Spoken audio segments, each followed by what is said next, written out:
Oh no, 1 second. 1 second.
Ladies and gentlemen, welcome into Murder Church. What is going on? I think I've got everything situated here. Wow. Okay.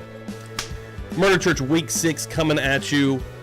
Yeah, this is an insane trial that we've been covering here for the last, again, 6 weeks. Still got probably a few more weeks left to go. I'm going to be coming at you guys. Thanks for coming in here. Please hit that like, share it out. We're getting her together. We're getting her together.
Let's rock. Ladies and gentlemen, what is up? I'm fresh off the struggle bus here. Holy shit. What the hell is even happening? Let me make sure I have this up. Also, I got to make sure the chat is working here. Good morning. Good morning. Thanks for coming in here. Yeah, I did not, of course, did not realize that I'd had the camera still on me and I'd hit go live. I was like, well, awesome. So yeah, my allergies have been bothering me a little bit this morning, and yeah, thought I'd show you that live to start Murder Church this morning. Let me first of all do a couple of things here. Let me get Botrix up here. Hopefully it will be freaking working. So stream elements, hopefully it will be working. And then let me get your guys' chat in here so we can discuss what the hell's going on. Again, thank you all so much for coming in. I appreciate it. Yeah, dizzy. Freaking allergies are brutal. Into that perfect transitional period into the season. We're into spring, but really coming into spring here in West Virginia. Still getting real cold at night. But the days, yesterday was a nice day, so yeah, one more thing I can do to the old Botrix here, Jay. I can do the refresh on her. Refresh on the cat, see if she wakes up. Anyways, hopefully she does. We shall see. Good morning, good morning. Thank you all so much. Appreciate it. Yet again, we're running. I was up to like 3 in the morning like a moron. I knew that I would have to start a little bit late today, but yeah, I think we're going to make it work here. As I said before, we're going into week 6 here on Murder Church. Today we're going to be looking at first East Baton Rouge Sheriff's Sergeant Scott Henning takes the stand. So we're going to be looking at first here. Joel Michael Guy Jr. Again, that's the trial that we are officially on. And that Botrix thing still didn't wake up. That son of a bitch. It takes a while sometimes. I don't understand it. I did open it back up here. Yeah, there we go. She's on. She's on the YouTube. So hopefully she'll come through. We shall see. We shall see. I think that thing has a mind of its own.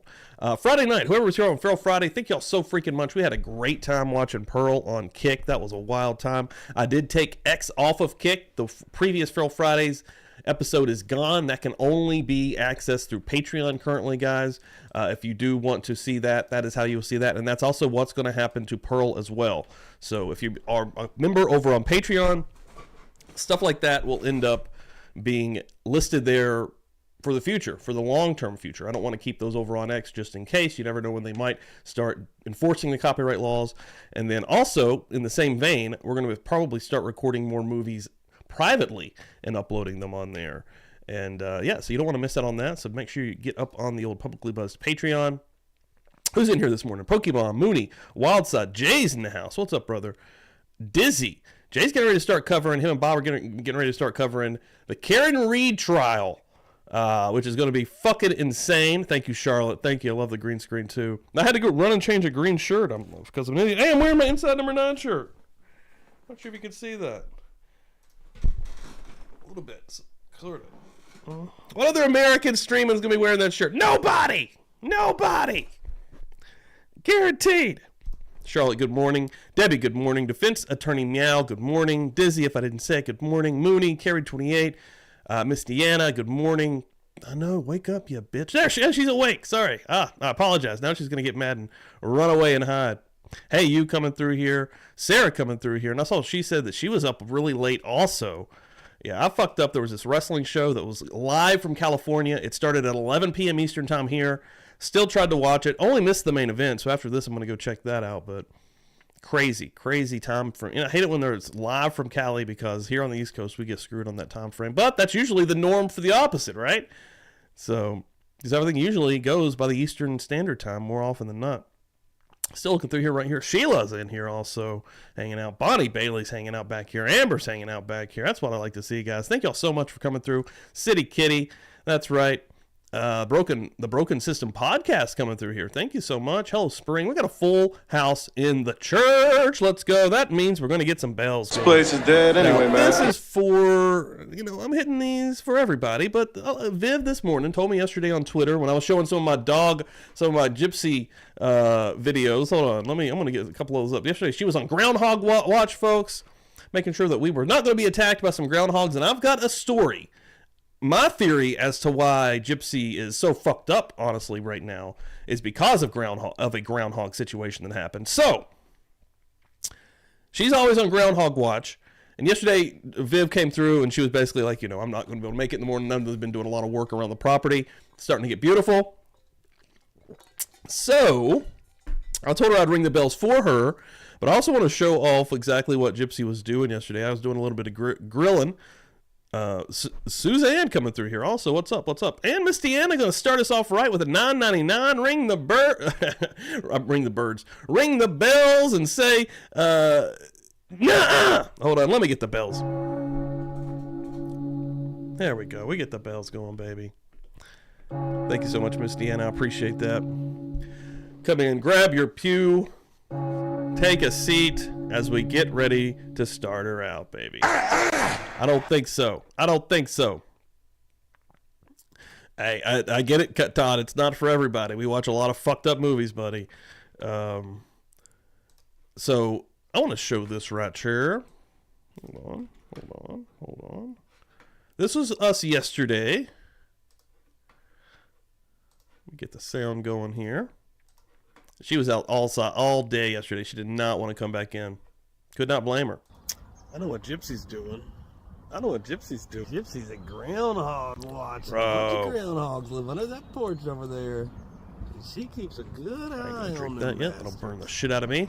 She's a groundhog watching. Mm-hmm. You keep an eye out, Jim. Don't let those bastards get anywhere near our fence. Good girl. See, she was watching now. She was checking them out. So, I was honestly surprised she just didn't run down and start barking at him, because she was seeing one actively moving around. Gypsy even sees. Look at that thing. See, look at the son of a bitch. There's that groundhog, that son And of they're a bitch. big. That's a smaller one, He's man. out there lurking, and There's he's multiple. real close to her property line. I'm gonna save the story for when Viv is on here, though. Well, too close to that fence. Oh, she knows now, boy. Oh, shit. The bitches, those getting too fucking close. So this was not a at all. No, that was me not saying her name correctly. Miss Dina. Am I not saying? I'm gonna say Deanna. Dina. All right, and I'm probably still not gonna remember that. Thank you so much for the $9.99, and Jay for letting me know that I'm a fucking moron. Dude, I'll probably keep saying it wrong, man. I'm terrible with these names. Mandy, thank you so much for coming through here. Appreciate it. And yeah, we're gonna rock and roll. We're gonna start in. Let me make sure that I've got this set up correctly. Hopefully I do. Yeah, East Baton Rouge Sheriff's Sergeant Scott Henning takes the stand. The beginning's only 19 minutes, so we'll see what happens. We'll see what happens, and I gotta get this up. Boom, boom. Anabotrix. Hold on. I'd like to get that guy up here too while we're watching this fuck face. All right, let's rock and roll, guys. We'll get her. Welcome back. Thank you for your patience this morning. I had a couple legal issues that we needed to address. It really keeps us from having interruptions in the middle of testimony if we do deal with those things first thing. So thank you for waiting on me, but we're ready to resume the state's proof. John, if you please call your next witness. Officer, please come forward. We understand you are still under yesterday's oath? Yes, sir. All right, may begin your direct. Thanks. And if you would speak loudly in the microphone, sir. Yes, sir. Yesterday when you testified, were you referencing a report that you documented all your findings with regard to the cell phone 1, cell phone 2, and the stand-up computer or desktop computer from the residence at 11434 Golden View Lane? That's correct.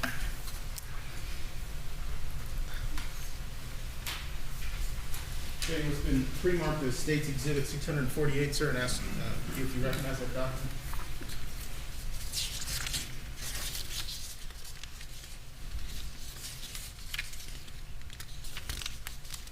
Yes, I do. And what is it, sir? This is a itemized timeline of the artifacts that I discovered on the computer. Oh, she's gonna the sense phones, it. You can be like, oh. the computer and the 2 cell phones we discussed yesterday. Is that a fair and accurate copy of the report that you generated? Yes, it is. Your Honor, we move that in as State's Exhibit 648. Any additional objections? No, Your Honor. Need 648. We'll pass those. Cross-examination. No further questions. Thanks, sir. Sir, thank you. You're free to go. No, thank you. All right, next witness. Your Honor, Lieutenant Scott Henning. What's your name, sir? My name is Lieutenant Scott Henning. And by whom are you employed? I'm employed with the East Baton Rouge Parish Sheriff's Office. In what capacity? I'm a supervisor in the Homicide Division. And how long have you been employed with the Sheriff's Department, East Baton Rouge? I've been employed there since December 2010. And what various assignments have you held over the course of your career? I've been in uniform patrol, and I've also got a little over 10 years in investigations. Okay. I want to talk to you about November 2016. What assignment did you carry at that in that year, sir? During that time, I was assigned to the Homicide Division. Okay. And at some point, did you assist Knox County in taking Joel Michael Guy Jr. into custody? Yes, sir. And is Mr. Guy present in the courtroom today? Yes, sir. If you'd point him out. He's seated to the far right. It's not hard to miss him. Like the witness to identify Joel Guy Jr. And subsequent to his arrest, sir, did he at some point get transported to the headquarters? Yes, sir. After he was taken into custody, he was transported to our office at the Violent Crime Unit. And while he was there, did you have the occasion to photograph him? Yes, sir. My crime scene tech actually took the photographs, but I was present when he was photographed. Okay. Can you recall the date of the arrest, sir? It was November 29th, 2016. To show you, sir, what's going to be pre-marked as States Exhibits 649 through 672, sir. Ask you to thumb through those, and without individually identifying, if you can tell us what that package is. These are a series of photographs that were taken at our office. Those fairly and accurately depict the photos that were taken on November 29th, 2016. Yes, sir. At this point, we've moved those into evidence and asked to publish. Any objection? Be exhibit 649 through 672, you may publish.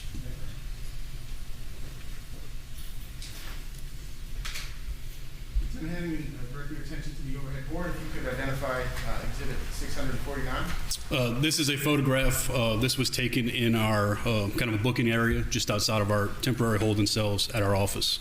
It's just an overall photograph of Mr. Guy. Okay. And is this how Mr. Guy appeared on November the 29th, 2016? Yes, sir.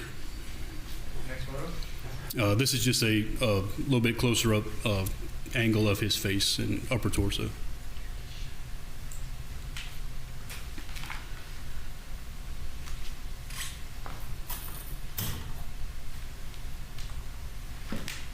And did you have the occasion to observe This projector physical is on the sun. appearance of Mr. Guy with regard to any injuries? This that entire were apparent on the trial. Yes, sir. In this photograph, Held are there any on the injuries sun. depicted? Yes, sir. There was some bruising that was noted on the upper portion of his right arm. You can kind of see it just underneath the sleeve of the shirt. Is that present now, sir? Yes, sir.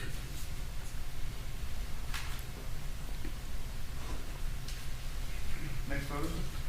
This is a photograph of his, just kind of his the portion of his body. In this photo, are there any apparent injuries obvious to you? Yes, sir. There's on his, what would be, I guess it's his right thumb, there's an injury that's noted. Also on it, it's kind of hard. Can you zoom in just a little bit?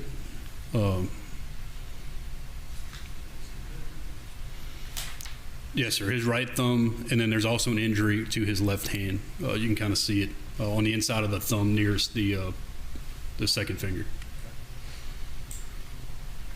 Next photo.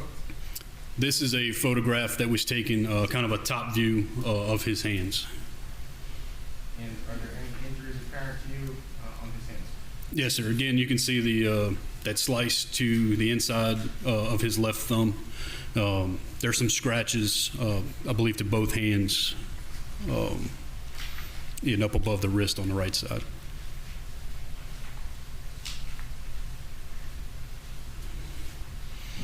Next photo. Again, this is just a kind of a wider view of that previous photograph.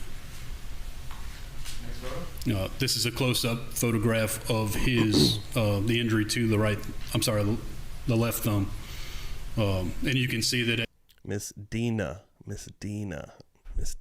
I had it right at one point, and I think that Miss Dina, I think that the Dyna 420 that comes through here ended up fucking me up ultimately. I don't know.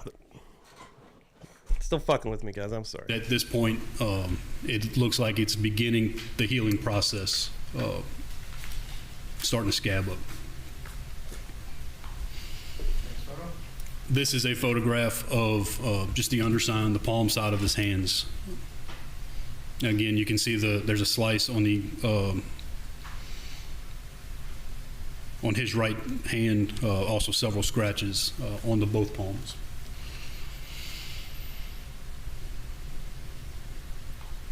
Next photo.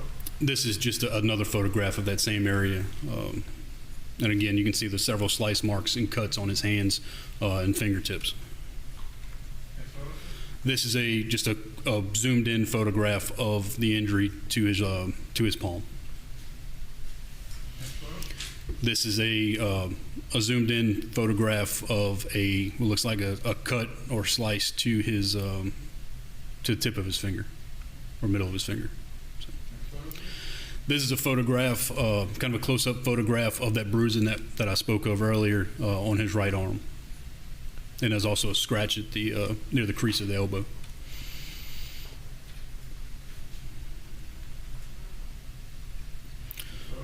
And again, this is that same arm, same injury, just a closer view of it. This is an overall view of his backside.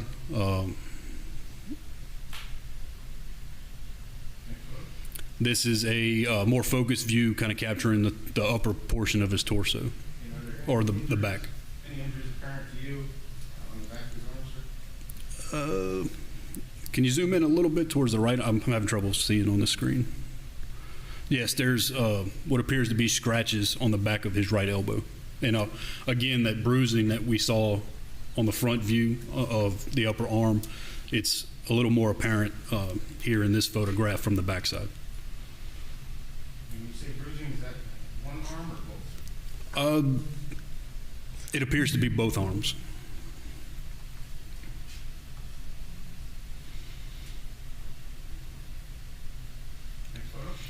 This is a photograph, kind of the lower portion of his body, again from the backside.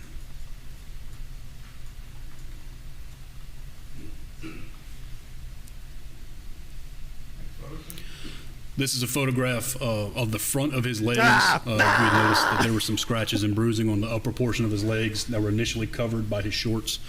We had him raise his shorts up so that we could photograph those injuries. I agree.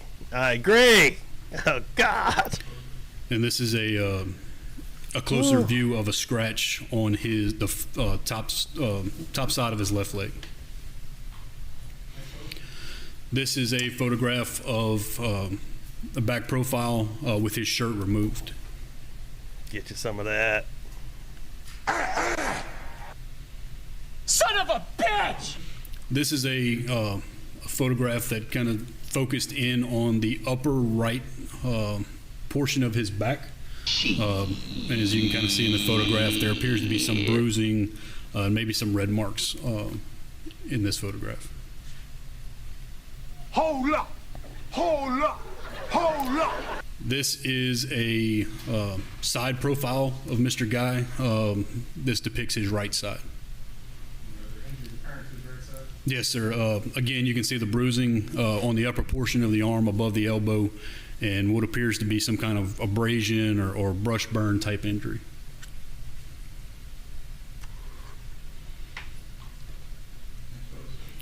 And this is just another photograph of that same profile. This is a more focused, zoomed in photograph of that same arm and those same injuries. No. Excuse me, sir. Respect! And this is a side profile of his left side of his body. I'm telling you like it is, baby. Your Honor, what's the correction? It's actually good at 649 through 671. 671. Yes, sir. How'd he get out of here on that one? And that's saying a lot. On X, on Kick, where we're watching the movie X, you know, there's a scene where Pearl, as an older lady, if you were watching Pearl Friday, and X is getting into bed with a younger lady, you know, completely naked, not as offensive. Lieutenant Henning, after Mr. Guy was taken into custody, did the East Baton Rouge Sheriff's Department take possession of his vehicle? Yes, sir, we did. And was his vehicle parked at the location where he was taken into custody? Yes, sir, it was. And what did you do with his vehicle after it was impounded? Once the vehicle was impounded in our crime scene garage, we obtained a search warrant for that vehicle. And did you ultimately conduct a search of Sorry the about that, interior Kelly. of the vehicle? Yes, sir. Myself, our crime scene personnel, as well as the detectives from Knox County. And was that documented through the use of photography? Yes, sir. I'll show you it's going to be pre-marked as States Exhibits 672 through 700, sir. And again, ask you to thumb through those and tell us if you can identify what they are, sir. These are photographs that were taken inside of our crime scene garage of Mr. Mr. Guy's vehicle. And those are fair and accurate copy of the compilation photos that you took on November 29th, 2016? Yes, sir. And we move those into evidence and ask to publish? Any additional objection? There we go. The 672 through 700. You may publish.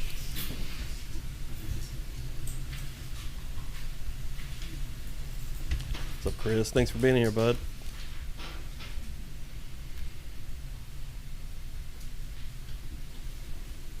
Direct your attention to the board, sir. Could you tell us what exhibit 672 is? This is just a photograph of the exterior passenger side of Mr. Guy's vehicle. Next photo. And this is a kind of an overall photograph of the front of the vehicle. Next photo. This is a photograph of a Louisiana State University parking pass. Next photo, sir. This is a photograph depicting the VIN number for the vehicle. Next photo. Again, this is kind of an overall photograph of the front and front driver's side of the vehicle. Next photo. This is an overall photograph of the rear driver's side and the trunk area of the vehicle. And what is the license plate number of the Louisiana tag? It is Z Zebra I Ida J John 752. Next photo. And again, this is a just an overall photograph of the license plate in the rear of the vehicle. Like just a different angle, same view. This is a close-up photograph of that license plate. Photo, sir. And this is a kind of an overall view from the rear, capturing the passenger side of the vehicle. Next photo. This is a photograph into the passenger compartment of the vehicle through the, at this point, the driver's door has been opened, and it's just an overall photograph. Next photo. Same thing, this is a look in the interior through the rear driver's door. Next photo. Again, same thing, this one is through the front passenger door. Next photo. This is a more focused photograph of the front passenger floorboard. There were numerous Ziploc bags on that floorboard that contained various loose pills, medication.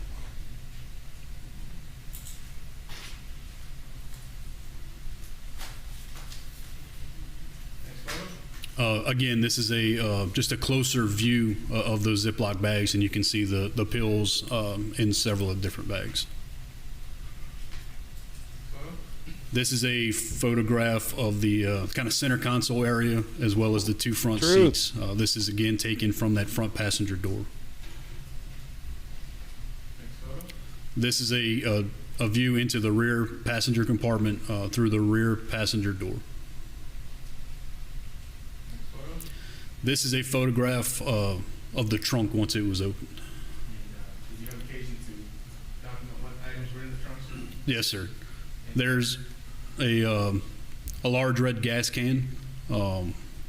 There is what appears to be a meat grinder of some sort, some type of kitchen appliance, a large bowl, metal bowl, and like I believe it's a mixer type thing. Next photo. This is a more focused photograph. This one is kind of focused on the gasoline can that was in the grinder. trunk. Okay. Next photo.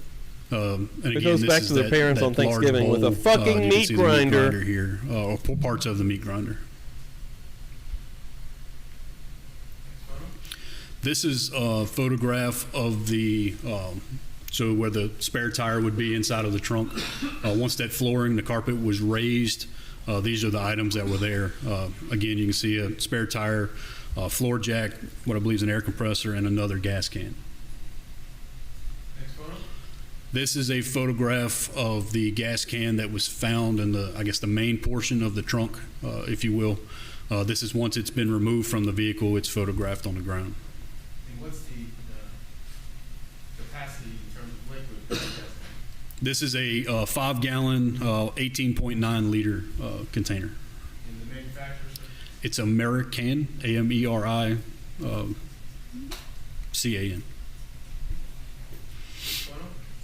This is just a closer up view of the manufacturer's label that shows the barcode and some of the other information about the gas can. And this is a photograph of the entire label. This is a photograph of a receipt from, I'm trying to find the business name on here. I believe it's a McDonald's. I see a McRib on there. That was taken or received from a store in Trenton, Georgia. Gotta eat. This is a photograph of a Walmart receipt that was dated 11/24/2016 here in Knoxville, Tennessee. This is a photograph of a Capital One Bank ATM receipt. It was dated 11/29/2016. He had $16. It's all coming together. He had nothing.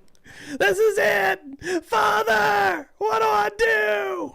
Get a job, dude. Just get a fucking regular, any job. Seriously. Anything. Do anything. At 11:48 a.m.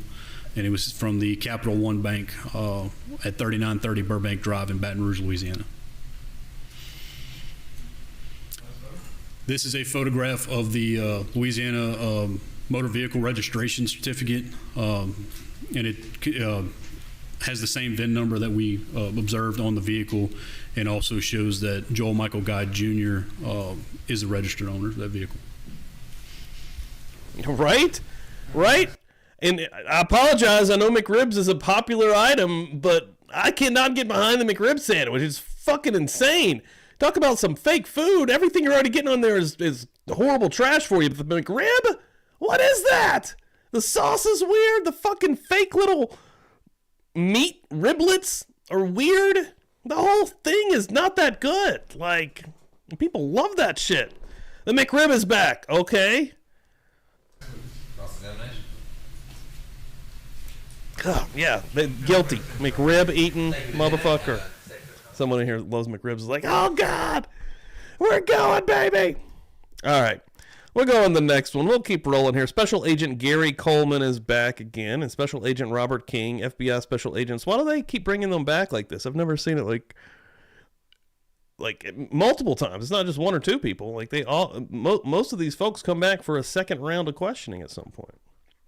We're going to keep going here. I appreciate everyone for being here today or this morning. Thank you so much. Yeah, let's keep rocking and rolling here. Last name Coleman, first name Jerry, Gerry. And Agent Coleman, can you tell the jury where you were employed? It's the weirdest thing ever. It's just got to be loads of different things mixed together, I'm sure. Like it's the bottom of the barrel of ingredients and foods, probably a mixture of different things. I have no clue, honestly. It doesn't seem real. FBI That's New Orleans right. Violent Crimes Task Force. Miss Dina said it right. Eat trash equals become trash. All right. And True. were you employed in that capacity back on December the 1st, 2016? Yes. That's the And truth. did you assist agents from Knox County Sheriff's Office and the East Baton Rouge Sheriff's Office with respect to an investigation involving the defendant? Yes. And as part of your responsibilities, did you go to a location in Napoleonville, Louisiana on December the 1st, 2016? Yes. Is this coffee ready to drink? And Without burning myself. do you tell the jury, please, the name of that establishment? It was an Ace hardware store, and it was located in Napoleonville, That Louisiana. also makes sense. How far is Napoleonville, Louisiana from Baton Rouge, if you had to estimate? 25, 35 miles, When you probably were- 30-minute drive, trip. perhaps. When you were there, did you speak to the owner of that business, Mr. Dan Boudreau? I'm trying Yes. to drink this. I'm going to And take did myself you off receive camera from him because- video sneeze footage and burn of, myself on the camera one day. a transaction Lord. that occurred on November the 7th, 2016? Yes. And as part of your duties, did you preserve that video surveillance footage? Yes. And was that forwarded to the Knox County Sheriff's Office? Yes. And again, your contact with Mr. Boudreau was on December the 1st, 2016. Is that right? That sounds right. Yes. Ma'am. And the video footage was was from November the 7th, 2016 at, is that correct? Yes. Okay. And have you had an opportunity to review this video footage in anticipation of your testimony here today? Yes. And does the footage accurately reflect the footage that you observed on December the 1st, 2016? Yes, it does. Rolling now, baby. Got the coffee in us. us. This time, we would ask to introduce Exhibit 700, along with the accompanying affidavit, which we intend to supplement. All right, the video will be 700. We'll make the affidavit 701. And then I'm going to make this 701A for ID only. Can you publish this, Your Honor, please? You may publish over previous years.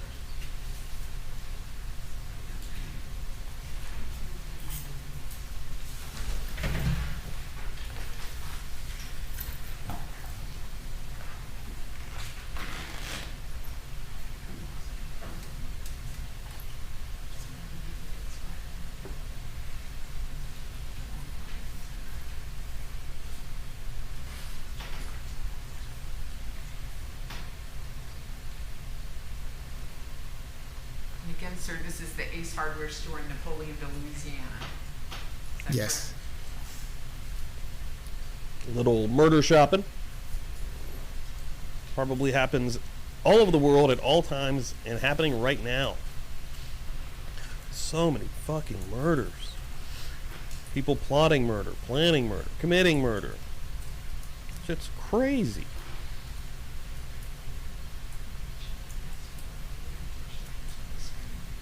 We're going to fast forward Didn't it want to just get bit, a just to, freaking job. the relevant portion. Couldn't even, like, I can't wrap my head around so many of these. Like, I guess that's the point. People are out of their minds, but like the motive.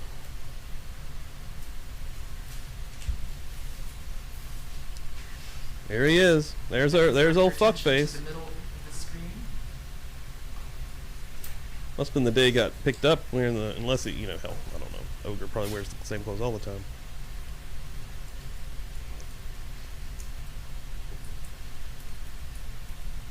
Did you observe a man in a white t-shirt and gray shorts entering the Morning, Tanya. establishment? I did.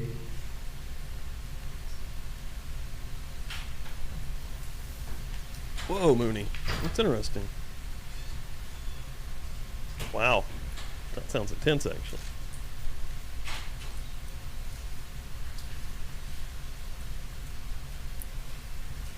Got a donut debate going on in the chat here. That's what I'm talking about. That's what I'm talking about.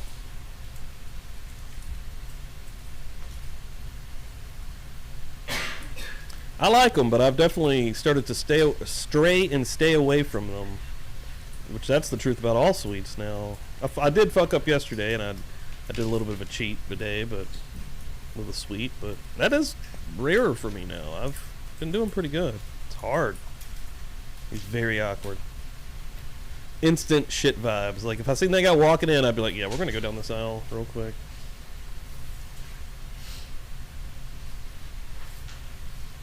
That's awesome, Kelly. Honestly, I wish I was more like that.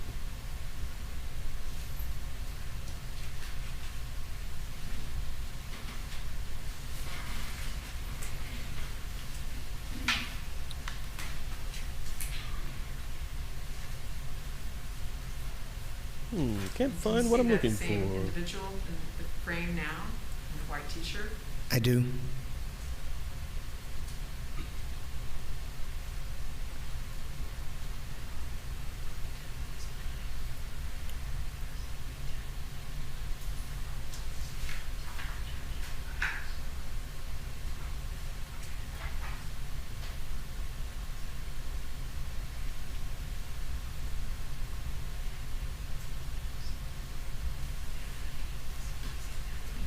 Oh wow. You talking about the Krispies? That would suck if it You got ruined on them being around them so much. That's the truth, CMK. Philly seems like the actual hell. Like, hell has opened up in Philadelphia for some reason and sent out apocalyptic demons.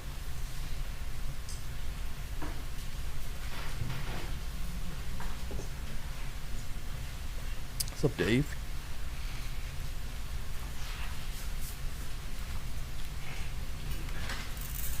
I don't remember what they said. Pokemon.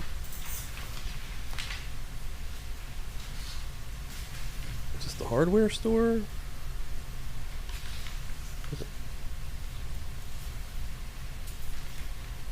That'd be Ace's Hardware.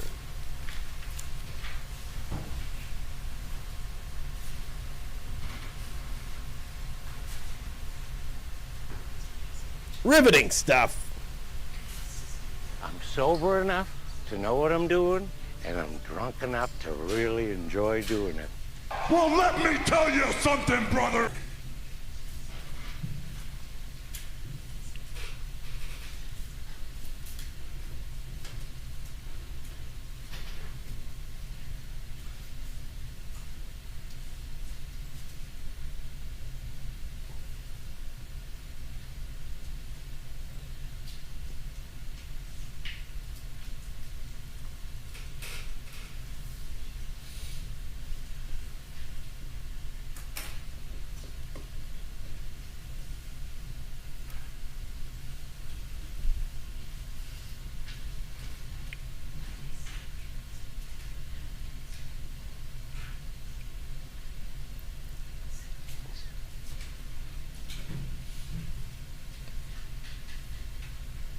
A little bit of narration would go a long ways from the dude here.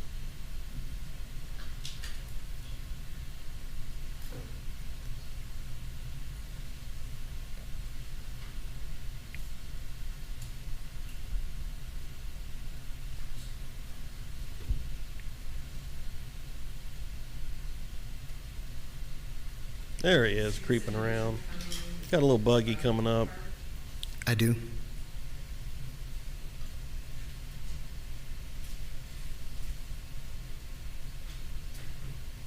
Oh no, yeah, that date's correct. This is November 7th, so this is weeks before the murder. So this is just his out and about day garb. Yes. The t-shirt and the shorts.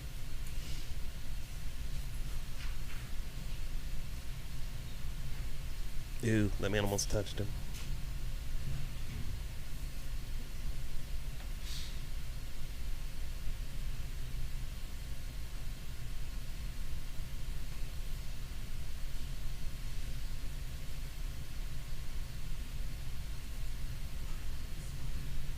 It is a ill-fitting shirt for Joel.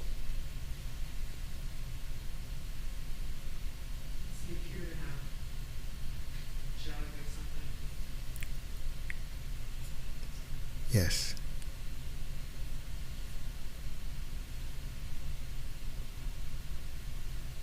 I think it's Ace's Hardware. Tanya.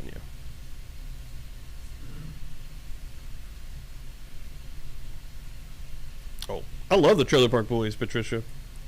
Love them. We were talking about Justin.tv on Friday night before we started that movie, and talking about the way we used to stream and what Twitch used to be, man. We used to love Trailer Park Boys and watch those on there all the time. That would be a good one for Friday.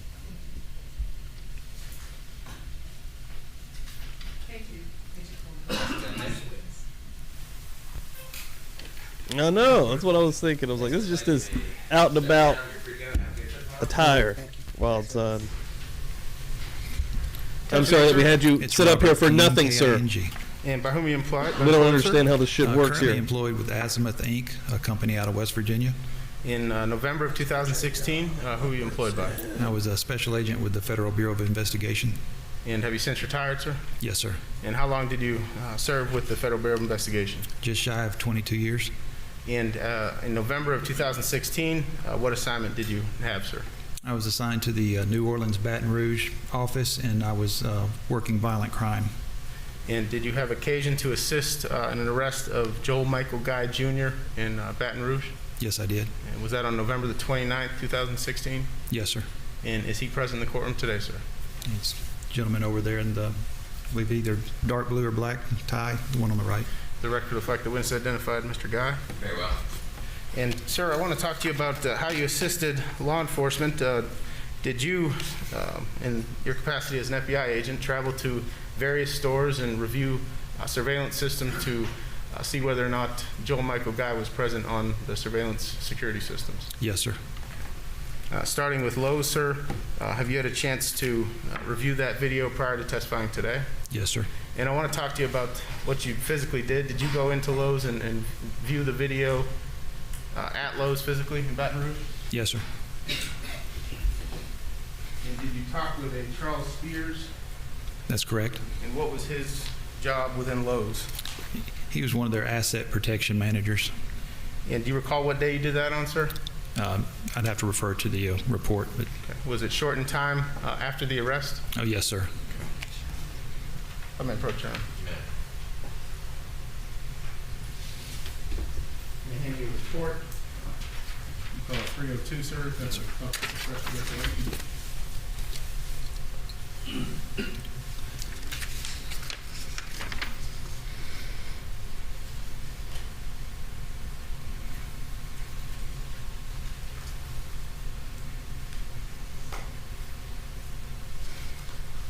It was November 30th, yes, sir. No. He's shown no emotion at all, Patricia. So when you Honestly. are going to review these various videos, do you already know what Joel Michael Guy looks like, sir? Oh, yes, I do. And at this point, we'd ask to introduce and publish State's Exhibit 704, being the Lowe's surveillance video. 704 made the Academy. 703A is Okay. the low. 703A.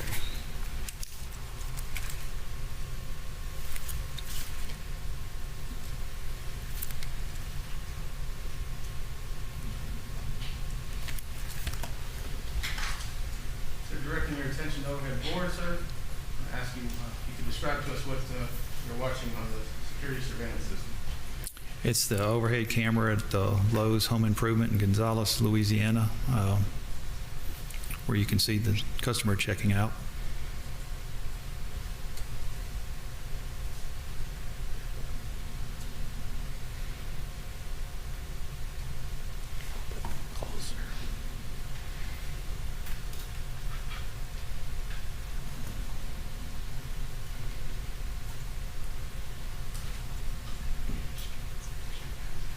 And did you see what type of transaction that was, sir?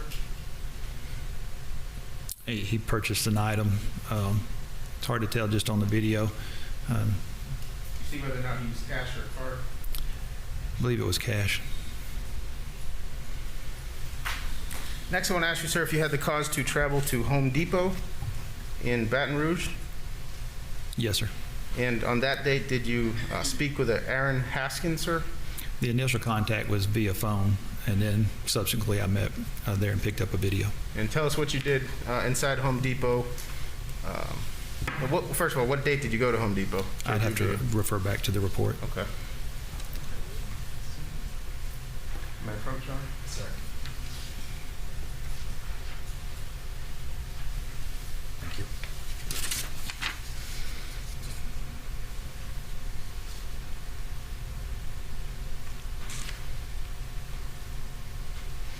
I contacted him via phone on 12/6, 12/6? and then actually physically went there on 12/7. 12/7, okay. So 12/7, you went to Home Depot in Baton Rouge and spoke with Aaron Haskins? And Yeah. Are you aware of what his position was within Home Depot? I can't remember the exact term, but one of the asset protection people did. I believe he was a district manager dealing with security issues. And did you have a chance to view the video live while you were in the store?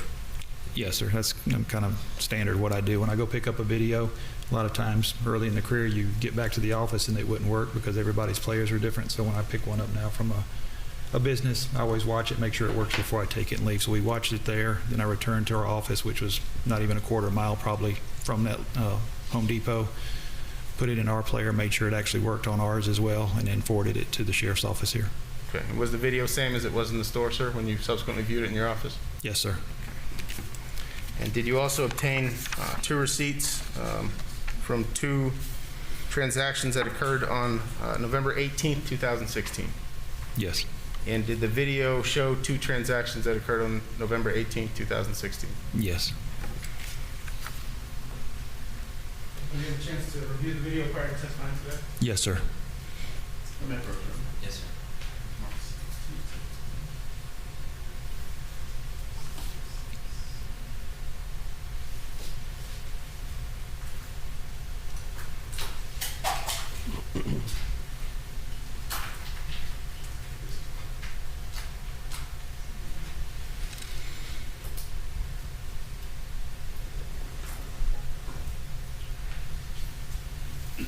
Approaching with what's been pre-marked as States Exhibit 706, 707, and 708, sir.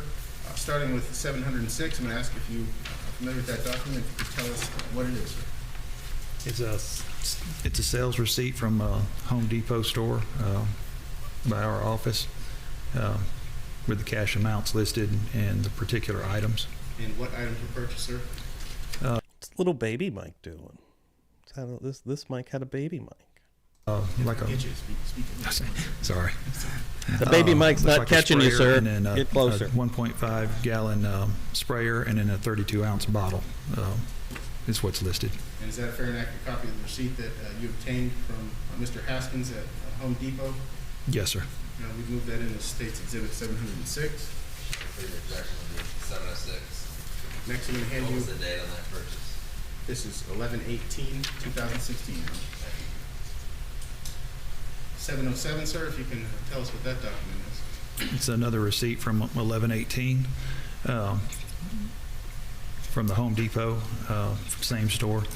A 12-inch brown cord, another 12-inch brown cord, digital HTT, and another digital HTT, and then the totals are out with the sale. And did those purchases in form of receipt, did they correspond to the video transaction, sir? Yes, sir. Now we move that into States Exhibit 707. Previous objection to 707. What was the date on that? Same day? Same day, Your Honor, a couple minutes apart. Next, I'm going to hand you... Was he eating his hand? What the fuck is this freak doing? Hand knuckle deep in his mouth. Oh, excuse me. It's the video footage that I received from Home Depot on the 7th. And again, does that disc contain the transactions that the receipts are connected to? Yes. And we move that in as States Exhibit 708, sir, in regards to publishing. Oh, a previous objection that they did is 708 and they publish.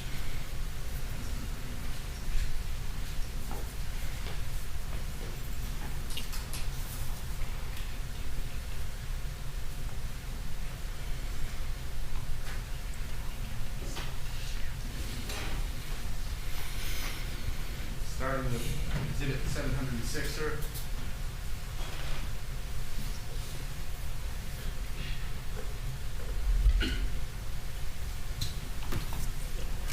Okay.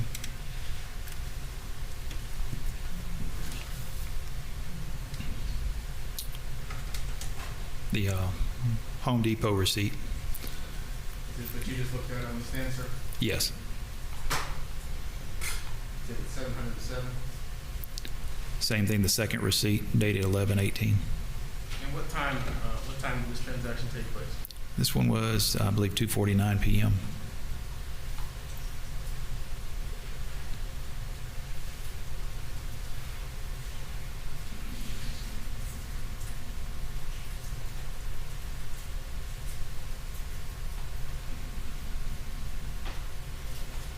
Miss Dina coming through real quick. Love thy neighbor and pass the plate. $4.99 coming through. Thank you so much. Appreciate that. Give me the loot. Give me the loot. He's got hairs on my mic.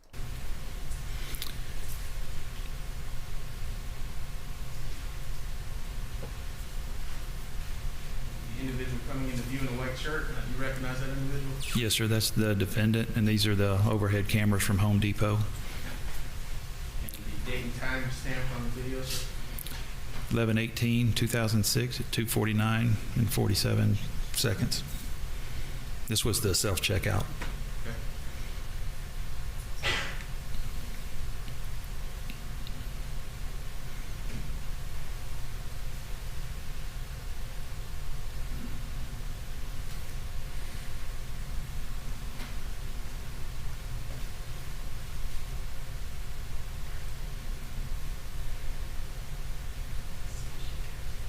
And he's using cash, not a card.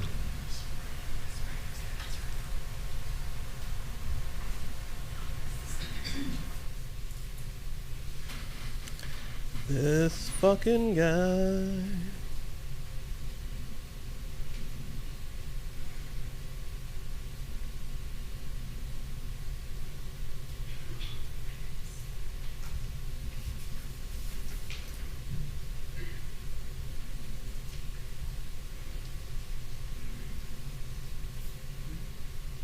With regard to other purchases.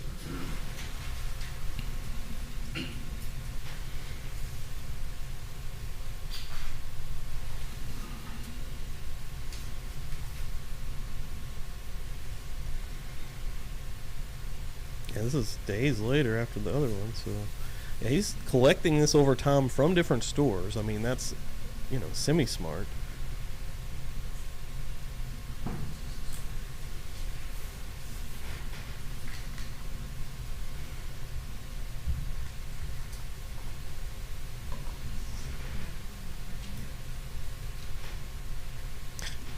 Normal. Whether or not you recognize the individual coming into the top of the frame.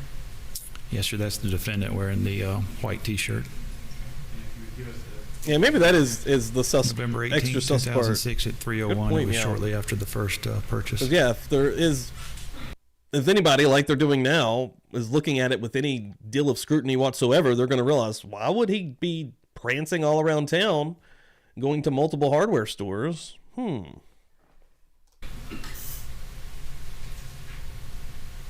Dude, and it's multiple days, and this is the only outfit that he has. The only outfit that he goes out and about from his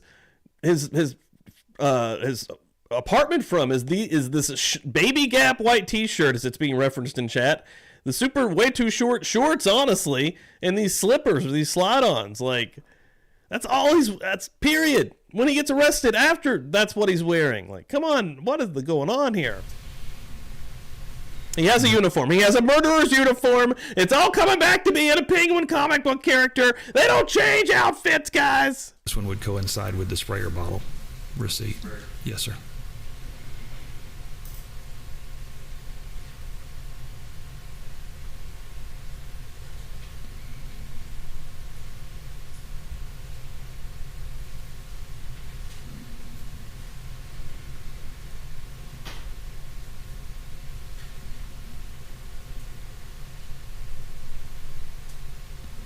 Yes, I have my coffee. I always get a little bit more amped up while outside. I'm already starting to feel it.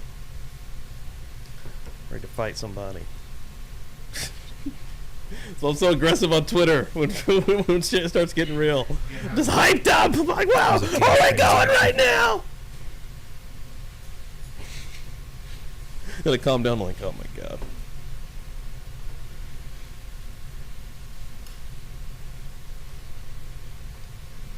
You're probably right. What am I thinking here? He just does the same outfit in the sink every 5 or 6 days. Starts getting rancid enough.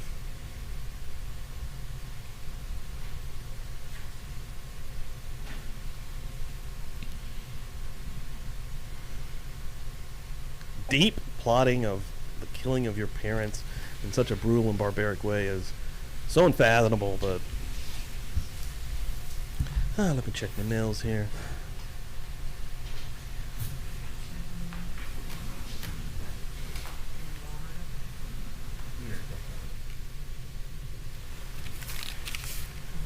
And sir, did you also have the cause to travel to Academy Sports located in Baton Rouge, Louisiana? Yes, sir, I did.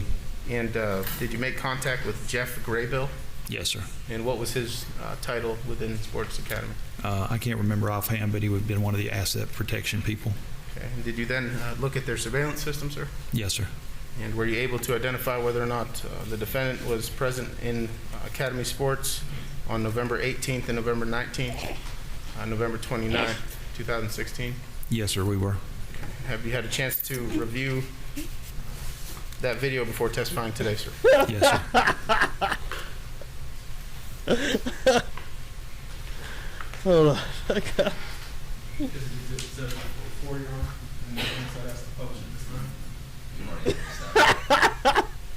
Did we already introduce that? We did. 7:04.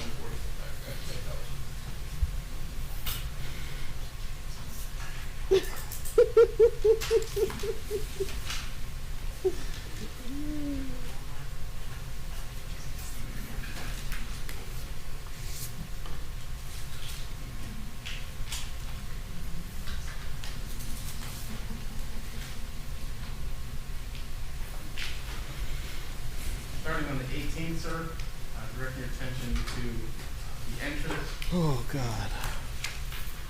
Oh, Jay just killed me. Oh. Can you tell us the date stamp, sir? It was the 18th, November 18th, 2016. I'm sorry. And roughly what time, sir? You can push back up. The timestamp would be at the bottom. Is there one located? I'm going to pause it. I'm just going to show it. I don't even give a shit. This is hilarious, dude. So anybody came in late and maybe didn't catch the very beginning of the show, and it's stupid because it's stupid because I pushed start the stream. I went and go live. And then I got hit with, I wasn't even ready. But yeah, this is Jay. You at PubliclyBuzzed going live this morning. This is about right, actually. I was not ready at all.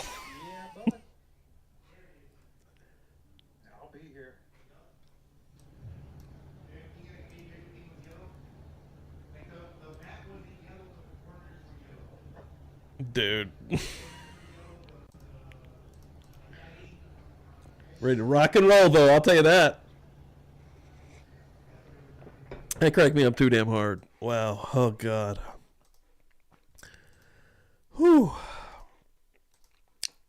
That's how you start a day. That's how you start a murder church, folks. Anywhere else on the screen, sir? Oh, I'm sorry. Top left. It's a 4:23 p.m. Right at 4:24 p.m. on 11/18.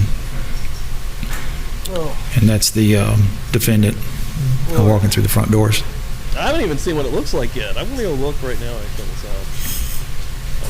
How bad is it?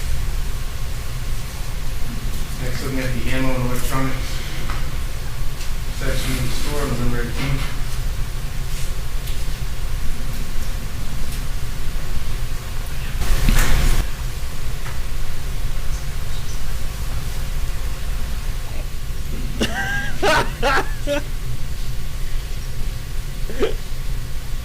I wasn't ready at all. You know, I can fast forward to put the lights to the relevant portions. Oh, God, what is happening, bro? Defendant present on the screen, sir. History, he's walking. He has something in his right hand, walking towards the where the firearms are located, and stops and looks there. I can't. Oh, the sneezing. And then I noticed, wait, this is fucking live. I tried to play it off. Oh, God, I gotta stop. And this was roughly 4:26, 4:27 p.m. Is this still on the 18th, sir? Yes, sir.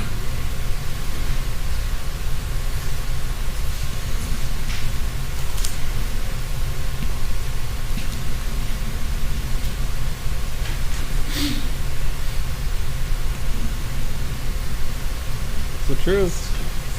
He only wears one. He's a cartoon character.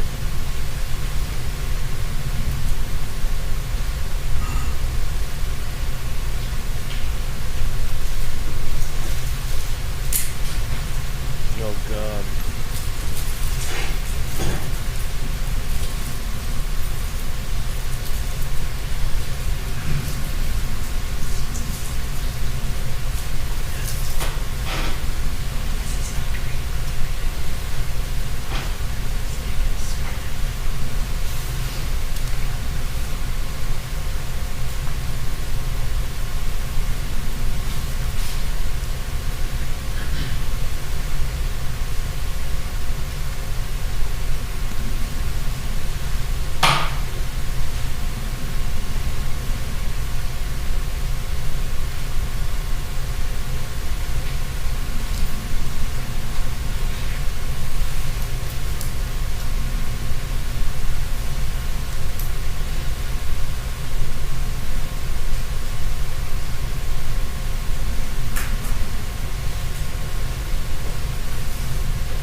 2016.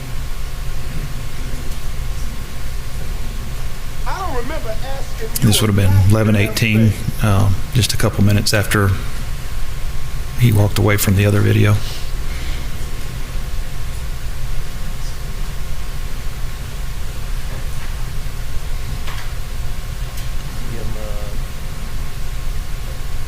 Strolling about town. See the defendant present screen, sir? Bottom right corner.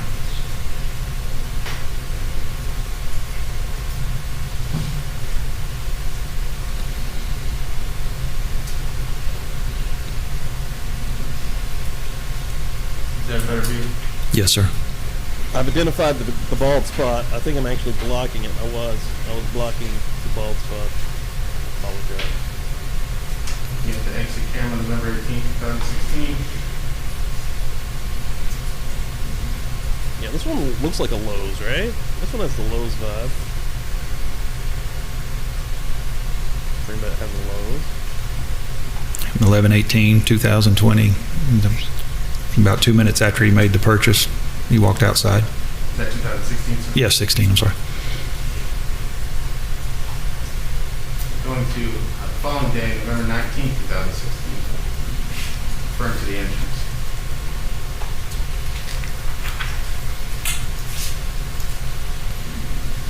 What does the date and timestamp say?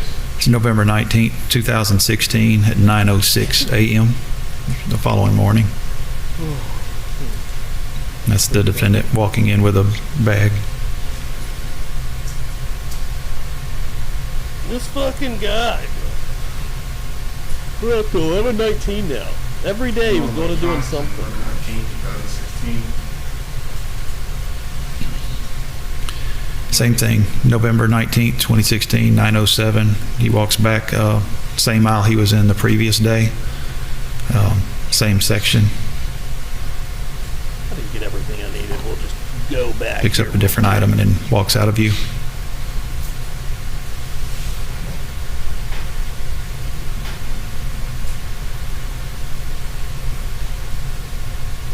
Registered 21 and 22 from 11/19/16. This was at 9:07.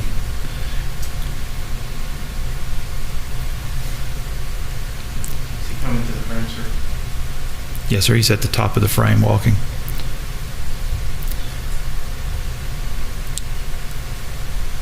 And that's the area where you do returns in that Is he store. wearing a different shirt? Is it blue, or is there just something weird with the color? I'd be very surprised. Yeah, it actually looks like a different shirt, possibly. It's got a collar on it. My God, we have a change of clothes. It's all coming together, folks.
Register on the 19th of November 2016.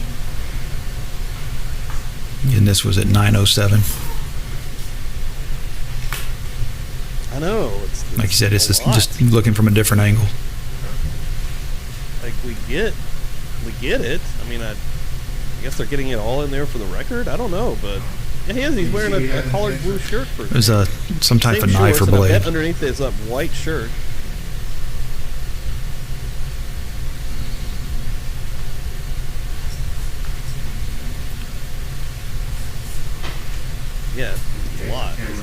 lot.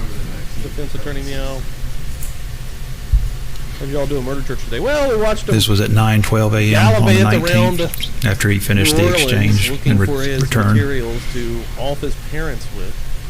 Oh, so I mean that took they just kind of brief.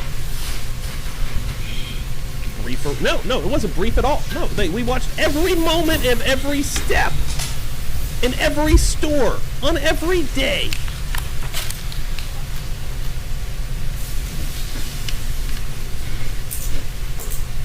You also provide still shots from the relevant portions of the surveillance system captures of the Joe guy on November the 18th and 19th of 2016. One like Yes, this sir. one, there isn't even a defense.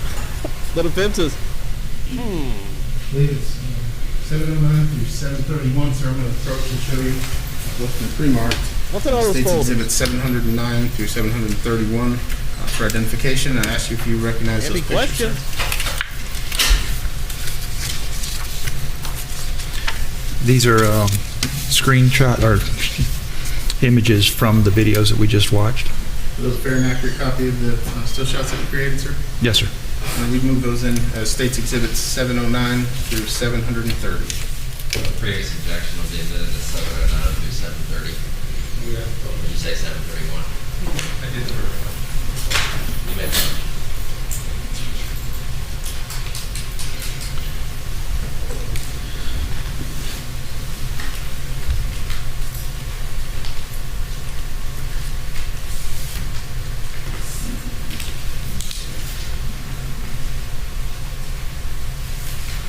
Directing your attention to the board, you just tell us what this is, and I'll go through these pretty quickly.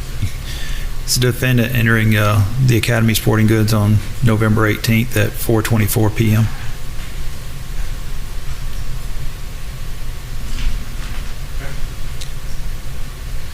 Another image when he's on the aisle in front of the firearms and knives section on 11/18 at 4:26 p.m. Same photo, sir? Yes, sir. Same close. Next photo.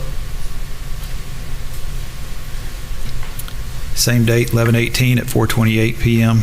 Walking back towards the front of the store.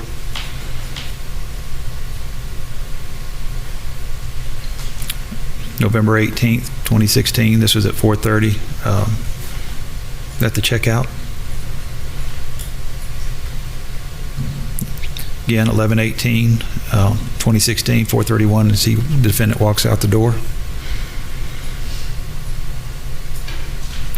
Following day, November 19th, 2016, 9:06 a.m., defendant enters the door with a bag. November 19th, this was at 9:07 in the morning.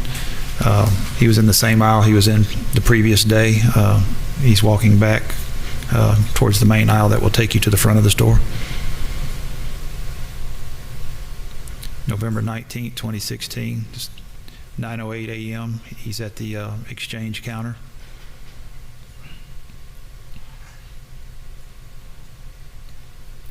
Same date, November 19th, 2016, 9:12 a.m., interacting with the clerk at the exchange counter. Yes, sir. Different angle from the November 19th, 9:08 a.m., when he's still waiting in line to get to the clerk.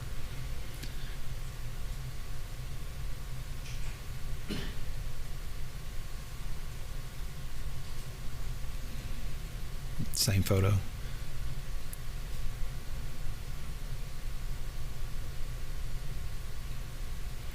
November 19th, 2016, 9:09 a.m. In line there with his bag, the item that he got from the aisle and the receipt.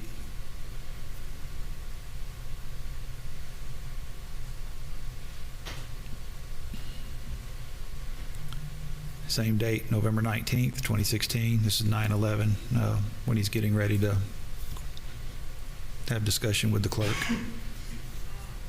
Can you see the physical knife in that screenshot? Yes, sir, it's in his left hand, still in the container or the packaging.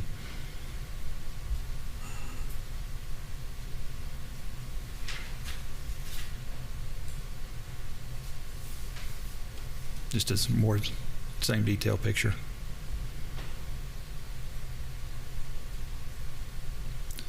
(9:12), right at 9:13 a.m., the defendant exits, going out to the parking lot.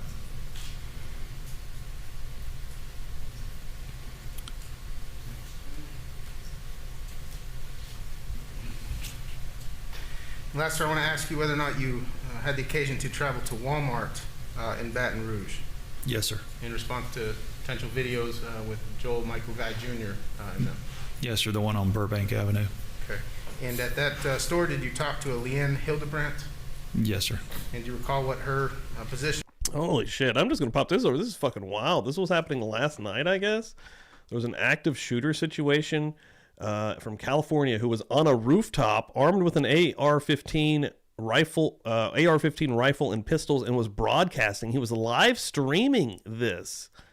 I guess somebody was recording him shooting here and shooting random people and police once they showed up. What the fuck? That's fucking crazy. Anybody else see this? I haven't really looked at any news either, so there's that.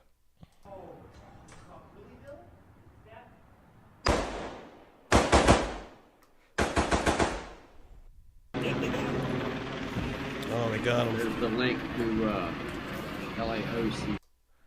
Man live streams a shooting from an apartment rooftop in California. Victory Nguyen is in custody after firing dozens of shots from a Marina Del Rey apartment rooftop at both random people and police, prompting a massive active shooter response. The incident occurred at 10:15 p.m. The Los Angeles County Sheriff's Department responded, stating the shooter fired randomly and indiscriminately. The alleged gunman live streamed the attack on social media, of course. The suspect was apprehended about 1:30 a.m. It is unknown at this time if anyone had been injured by the incident. Hopefully he was a terrible fucking shot. What the fuck? TV, give full credit for who got shot. We don't know. They go where they expect. It's crazy, dude. Just a dude?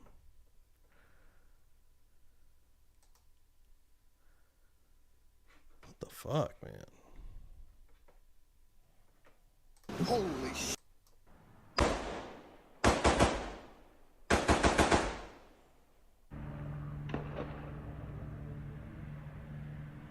Scary as fuck, man. Shit's not just daily, it's basically hourly at this point. Holy shit.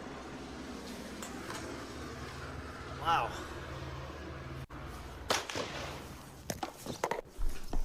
Holy shit.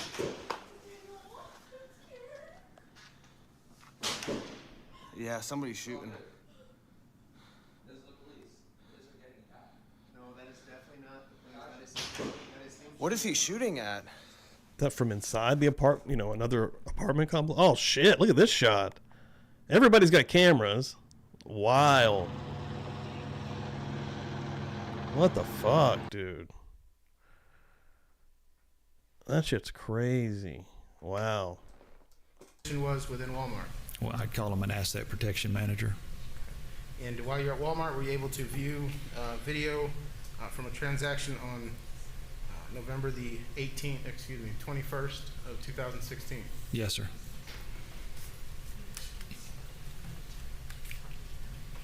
Sure.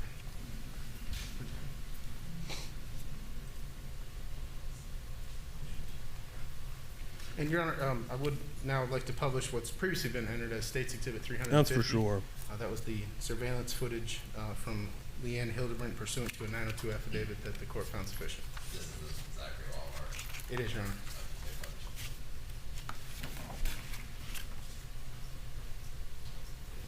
Directing your attention to the board, sir. Could you tell us what this video is? This is the overview of the checkouts at Walmart. If you would tell us the date and time stamp. November 21st, 2016, approximately 3:25 p.m. You'll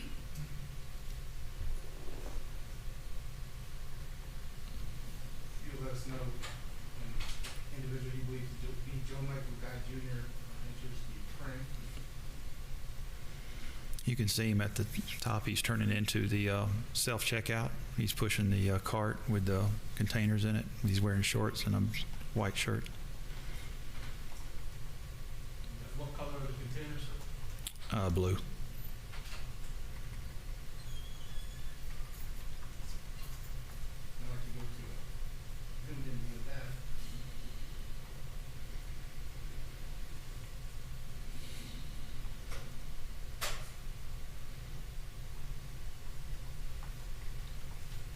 Still November 21st at 3:25. It's kind of an overhead view.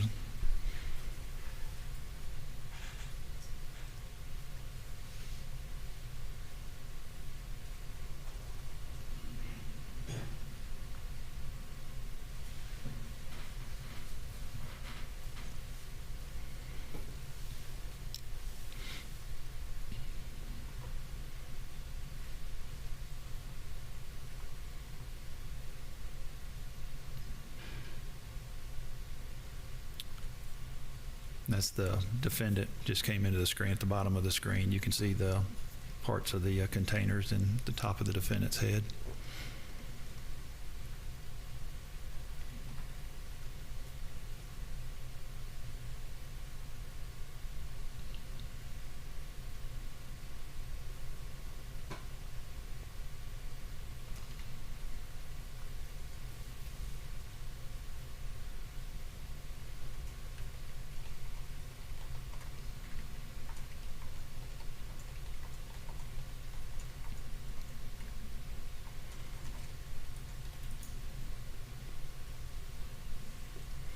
And he pays with cash, and he used the hand scanner to scan the totes. What color is the handle on the totes? Can you repeat that? What color is the handle on the tote? Gray.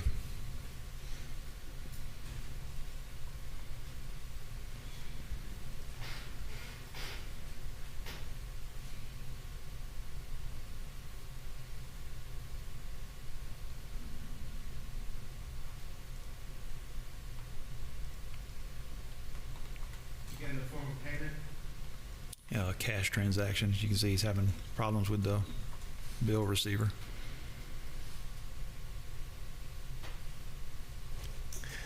All right, that was pretty funny. It's like, what the fuck? Bill receiver's like, I don't want your money, motherfucker! Get out of here! Shoo! Shoo, fly!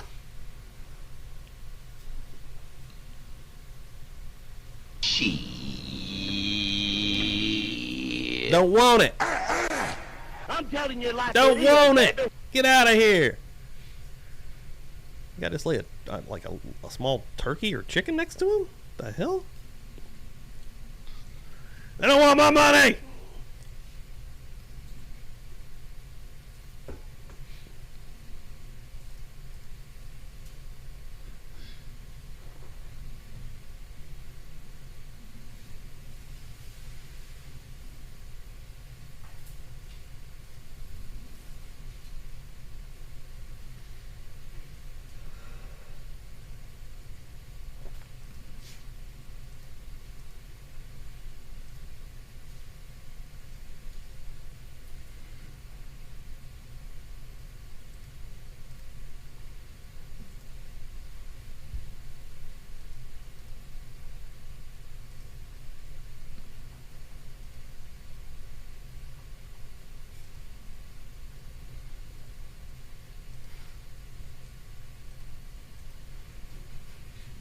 All right, this is With the receipt and the totes, and got his change, and he'll exit. I was probably going to start doing the dollar thing, like in the edge of something. I know what the movie used to do in like the soda machine. Yes, sir. Usually worked. I mean, well, this guy did start spitting on it and rubbing it and something fucking gross and weird.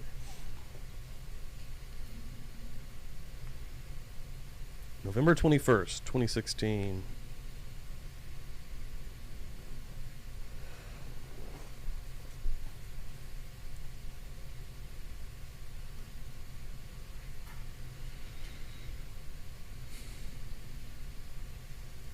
You see the defendant walking towards his car, which is parked by the black pickup truck. Present screen now? Yes, sir.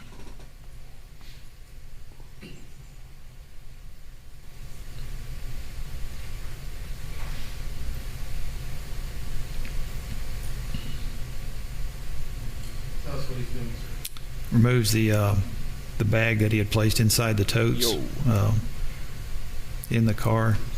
Comes back and forth.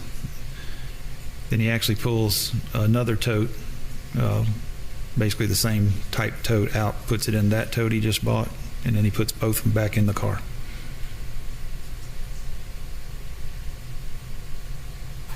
Yeah. So I can't do anything, dude. You got to put the tops in. Surprised he could drive. Probably was a terrible driver, though. I see a lot of shitty drivers out here. That was the day after Thanksgiving, you know, if I'm not mistaken, in 2016. I think it was the day after, maybe 2 days after. But we're about to go to the next one. Let's see what their time's looking like here. See if we can get another one in us here. I think we do. Yeah, next we're going to be looking at Joel Guy Jr.'s former roommate takes the stand. I've been seeing a lot of people in the chat that keeps mentioning this guy. And the jury hears a jailhouse call from the defendant. Huh? Okay, this could get a little bit spicy. Before we do that, I'm going to show a stinger that Amber passed over. And I thought this would be cool. I think she's right. What did she say? She said, if we need an intermission this morning, and this is a 30-second little video, and I think this one's showing some turtles here real quick. Hold on. And if there is sound, we're going to make sure it's working. I love a video like this. Hopefully this is the right one. Let's see.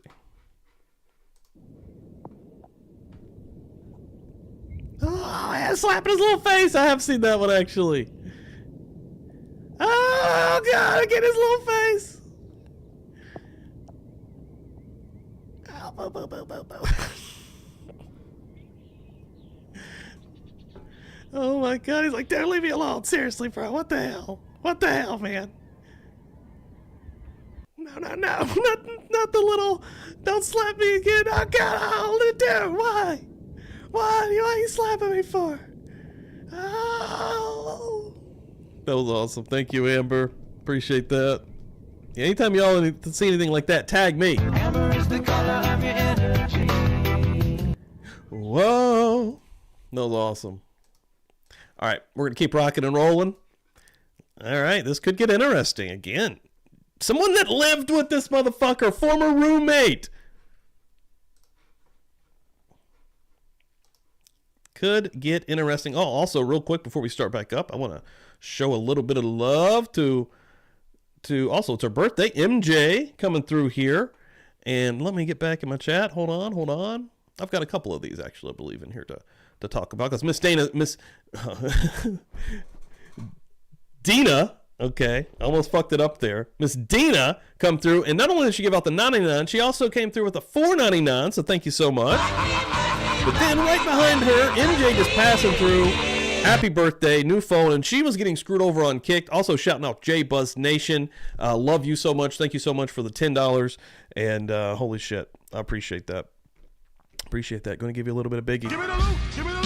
But yeah, I hope you can get Kicked figured out, because Friday we had an amazing time. Anybody that isn't coming over on Feral Friday from YouTube, I mean, you should try, because we have an amazing time over there. We can show stuff that we can't get away with here on YouTube. We showed full films. We showed X, which I've already taken that down and put it on Patreon, just in case. Pearl, the prequel to that, is over there now, and you can watch that for a few days before it gets taken down. So yeah, thank you guys so much. Appreciate the shit out of this, and we're going to keep rocking and rolling here on Murder Church.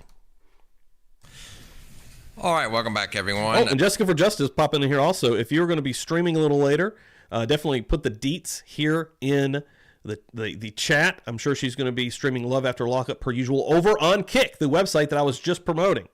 So yeah. Thanks for the extended lunch today. Got a couple of housekeeping matters to address. First, starting with our exhibits. General Sanchez, in the Academy packet, we had 2 discs. And I think they both have the same things on them. One of them has 14 clips of the video and still images. Call. And the other one is just 14 clips of the video. What are we going to get here? I think it's exactly the same. So before we are through for the proof portion, I want to make sure I haven't missed something on that. But I pulled the second disc out. Nice. The first one is marked appropriately. So I want to look at that. I think it's just 2 copies of the same thing. And I kind of screwed up the numbering because I misunderstood what you were saying. If you recall, when there were 2 receipts that you said it twice and I missed it both times, and you and I got off on understanding what was being marked as what.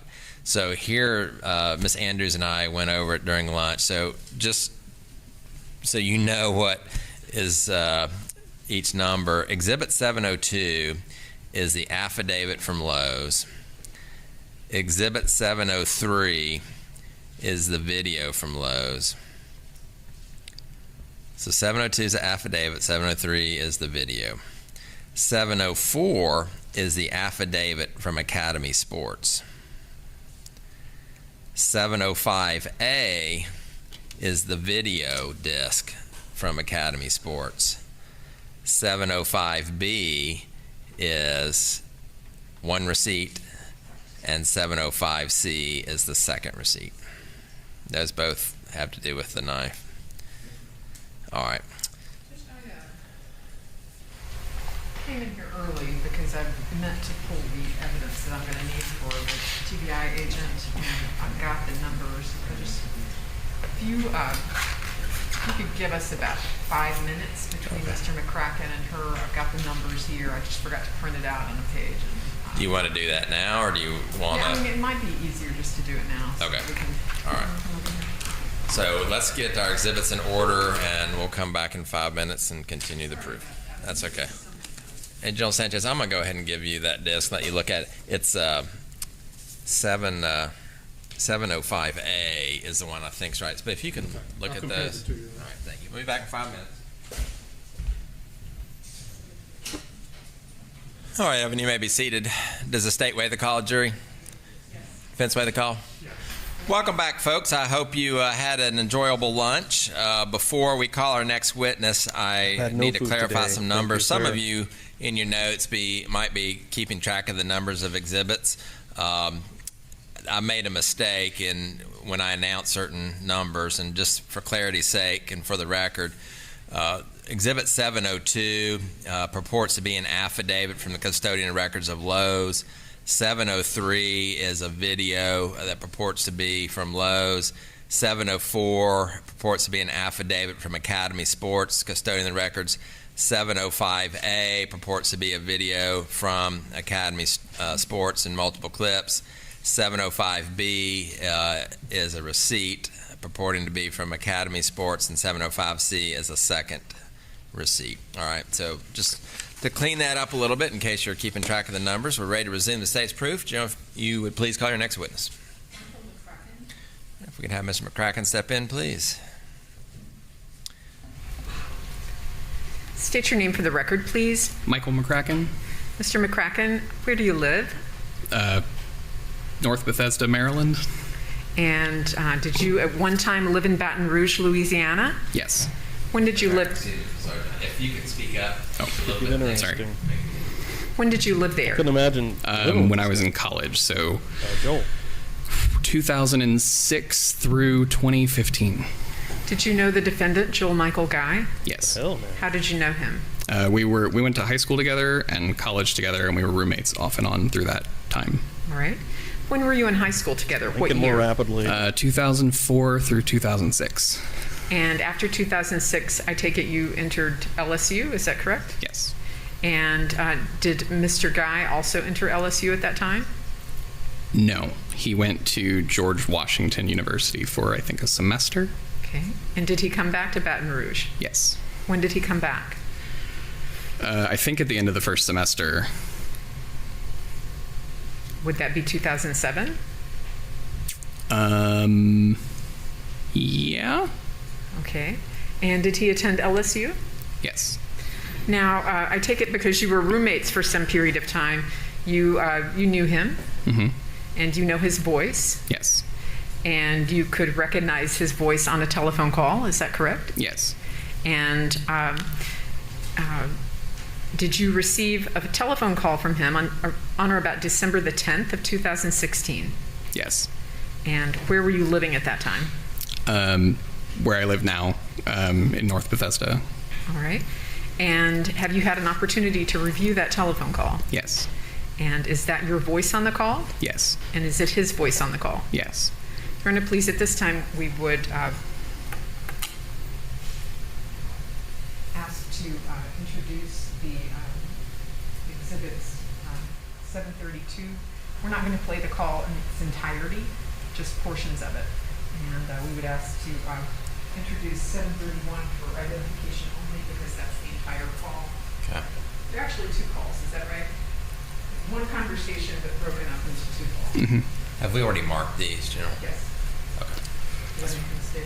No, it's okay. I was just, when I do one for ID, I like to do like 731, and then I do 731A for ID. But if you've already marked them, it's okay.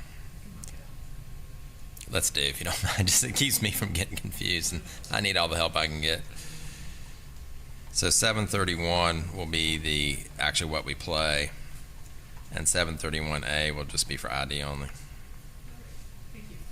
So, folks, you've heard me say this before. Certain exhibits will say that's for ID only. It means that that particular exhibit is an exhibit to the trial, but it's not in evidence. It just helps us keep the record. So what's in evidence is Exhibit 731. You don't need to concern yourself with 731A. What if these All right, two have communication still? Seconds, Judge, to identify the date and time. 2. Inmate ID number 117861292. Inmate ID 16001131119. Date 2016 12/10. Time 1145112. Dialed number 13372744553 from station 310. All right, I feel like this is a sketch now. Press 1 for English. Oprima el 2. The time is 11:45 a.m. Press 1 to place a... Please enter your PIN number. Also, Judge, at this time, we'll introduce Exhibit 732 business records. Exhibit 732 will be the affidavit. Thank you. You may continue. After the tone,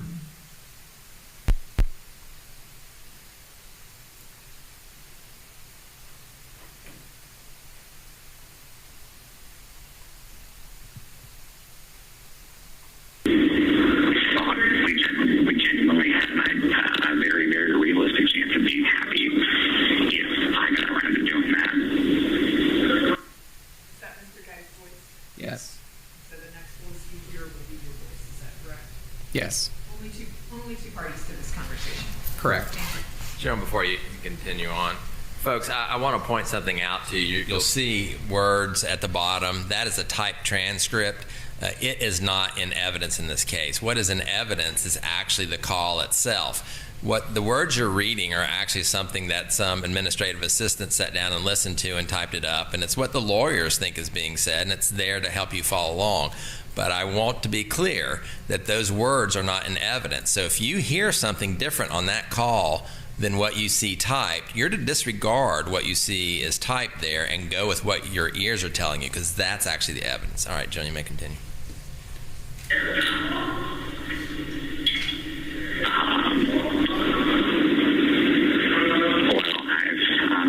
Pretty much fucked everything up. I don't really have much of a chance of being happy anymore. But you do. You do. Eventually you're going to meet somebody, and you claim that I haven't been an albatross or anything before, but I certainly would be now. I'm in freaking prison. On that basis, I think you should probably just sort of consider me dead and move on with your life. So I'm not going to try to initiate any more contact with you beyond sort of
He's like, bro. It hurts my heart. All of it. So did he confide in this guy before even telling him what he was going to do? Yeah, no, I mean, I've been my best friend for my entire adult life. I don't know that would ever have changed regardless of what you did. Assuming it wasn't me. 1 minute remaining. What did he say? Oh shit. Assuming it wasn't me. It wasn't me. It was. 1 minute remaining. Oh shit. Can you add more time? I mean, I'm not fully surprised. I don't know. I don't know what to say. All of that aside, I am angry and lost and confused and disappointed and upset and mourning you like your day, even though I'm talking to you on the phone and I don't. It's taking everything I have to process and maintain my sanity. I mean, that is the biggest thing here is that I think of you all the time. You were the only good thing in my life. All the crap in the apartment. You're the only thing I'll miss.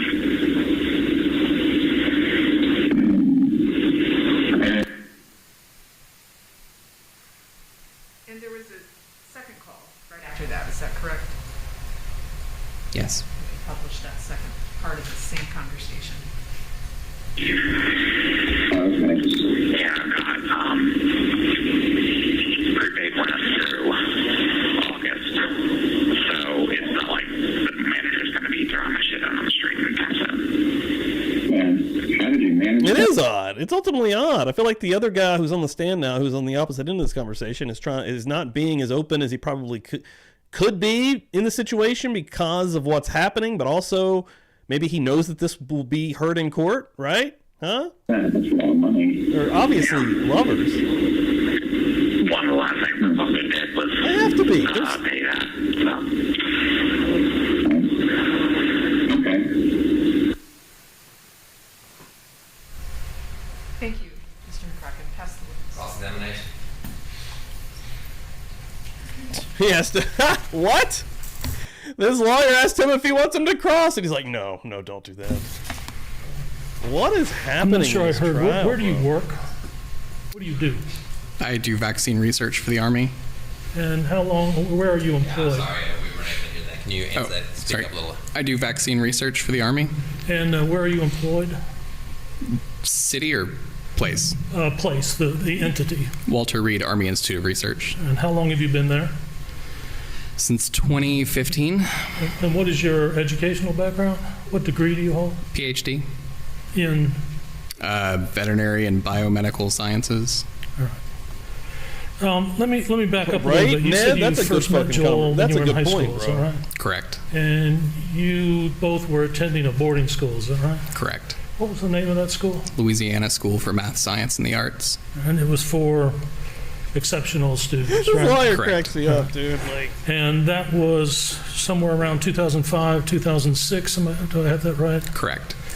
And so you have known, and you left, you moved away from Baton Rouge to Maryland in 2015? Okay. So, Sure. so you knew him for a total of about 10 years or so. Yes. And for a period of time when you were in high school, you were his roommate. Yes. And then you got back together. You graduated, let me see, you went to Baton Rouge a year before he did. Is that correct? I think it was only one semester, but I couldn't be sure. And that was the semester he went to GW, is it? Yes. Okay. And then after that semester, he moved back to the same apartment complex you were in? Yes. In Baton Rouge.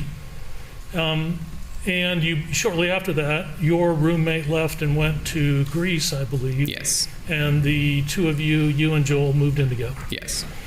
So probably, is it fair to say that maybe for at least half of that 10 years you've been his roommate? Sure. Know him pretty well? Yeah. I think you described him as your best friend during that period of time? Yes. All right.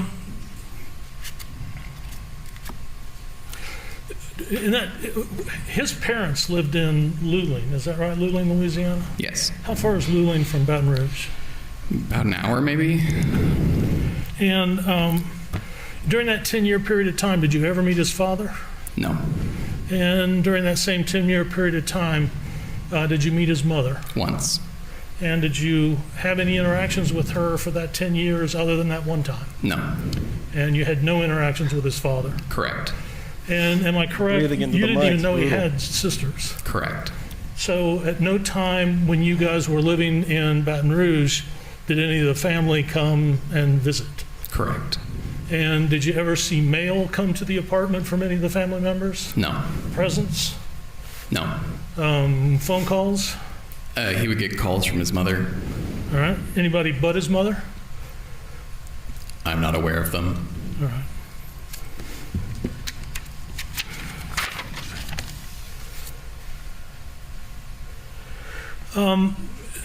You described Joel as being socially awkward. Is that accurate? Yes.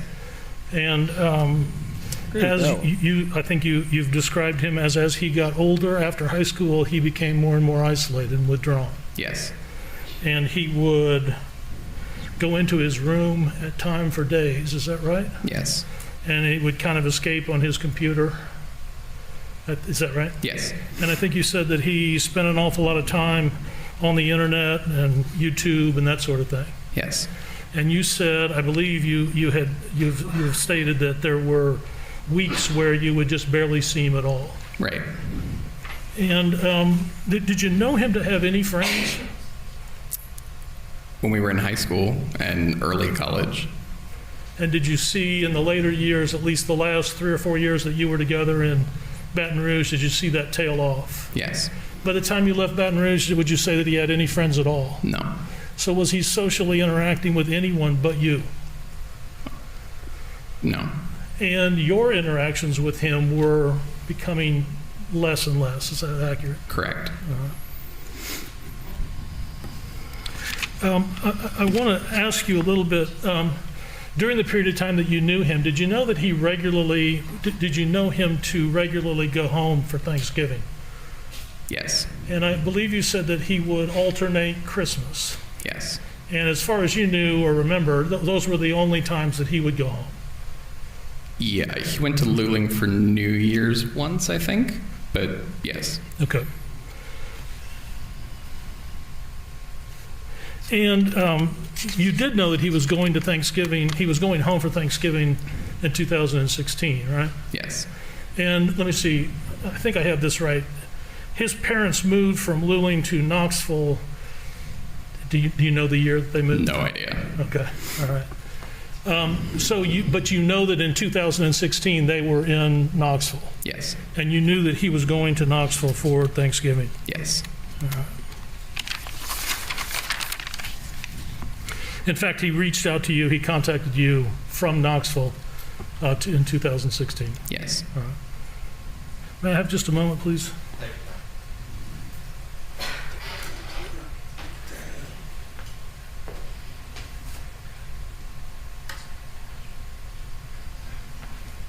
Mr. McCracken, thank you. Great, right. I think we're going to need to approach.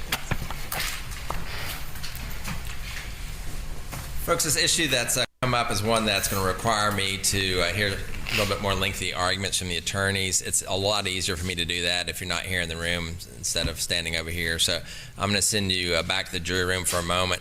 Please do not discuss this case among yourselves with anyone else. You can leave your notebooks and chairs. I'll see you here in a few minutes. All right, Joan, your argument. My argument is that the defense has opened up an issue concerning whether or not Mr. Guy's parents essentially abandoned him and his family ignored him, and he was isolated and nobody sent him packages or sent him letters. When the state has multiple witnesses who could testify that it was Mr. Guy's choice to isolate himself from his family, that in fact we have received information from Lisa Guy's brother that the defendant's relatives in Louisiana were not even permitted to know where he lived. He didn't want any interaction with his family.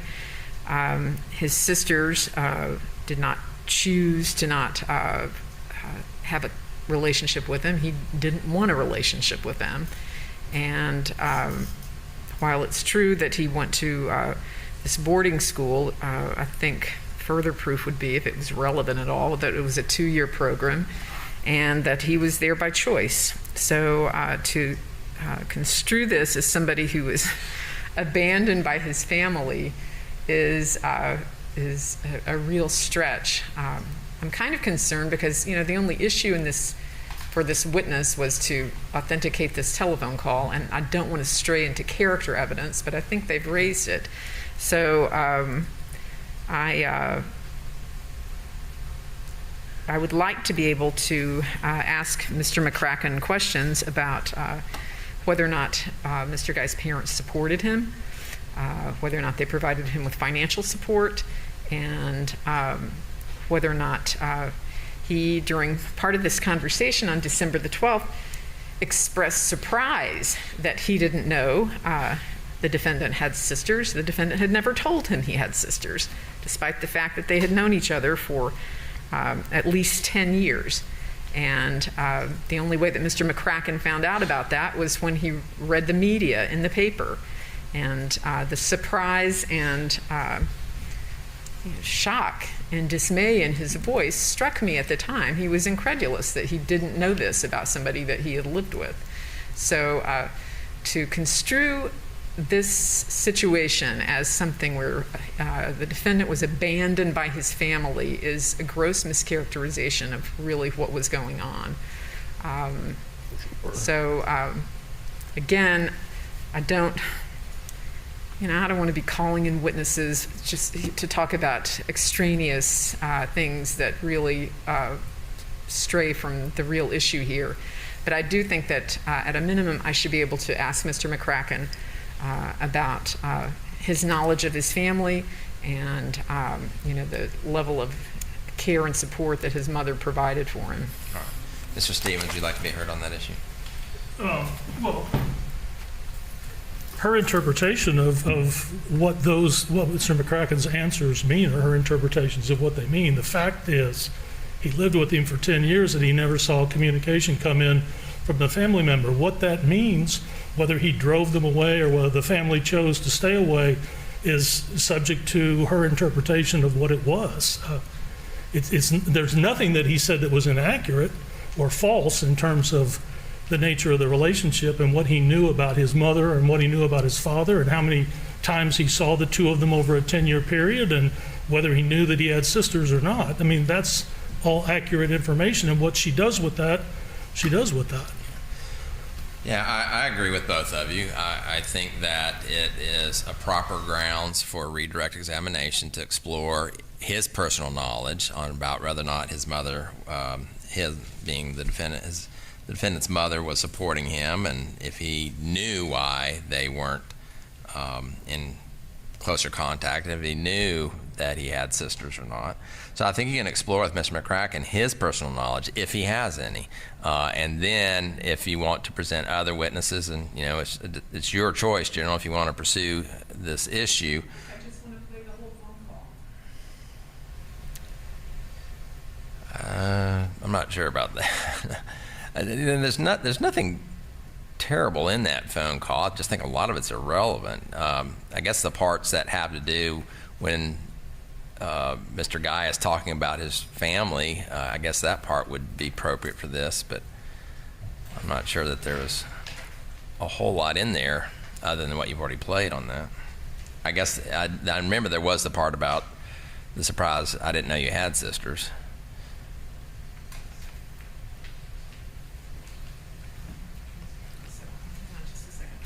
Sure.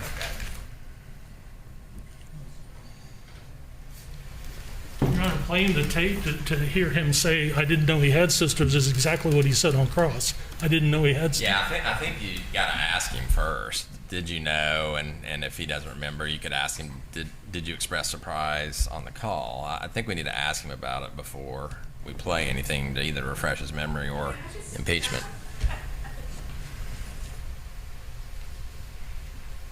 Mr. Stevens can take the position that he didn't open this up to.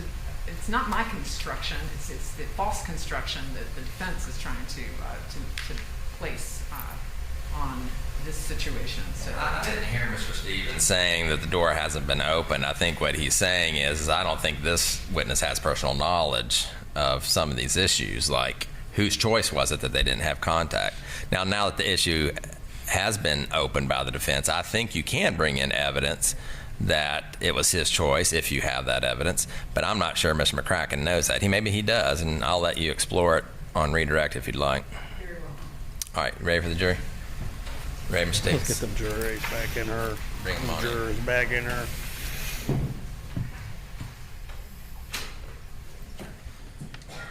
Well, Evan, you may be seated. Does the state weigh the call? Yes. Defense weigh the call? Yes. Welcome back, folks. Mr. McCracken, I understand you're still under oath, sir? All right, redirect. thank you, Your Honor. So, Mr. McCracken, you did you know whether or not Joel, the defendant, had sisters prior to this telephone conversation that you had with him? Prior to the news article that I was told about, no. Okay, so he had never told you in all the years that you knew each other that he had 3 sisters? Correct. And did you express surprise and shock that he had never bothered to tell you that? Yes. And with respect to the notion that you never met his dad or never met his mother, do you know if that was his choice? No.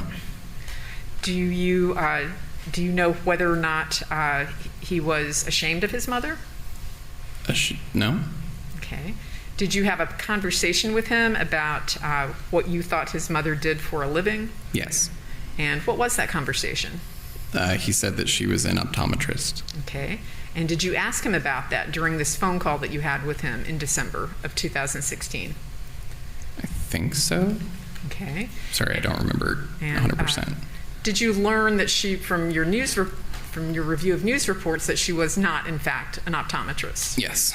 And you discussed that with him on this phone call, didn't you? Probably yes. Okay. And you didn't ask him why he told you that when that wasn't really what she did for a living? I honestly don't remember, Okay. but I would not be surprised if I asked that. Okay. And you don't remember his response? No. Okay.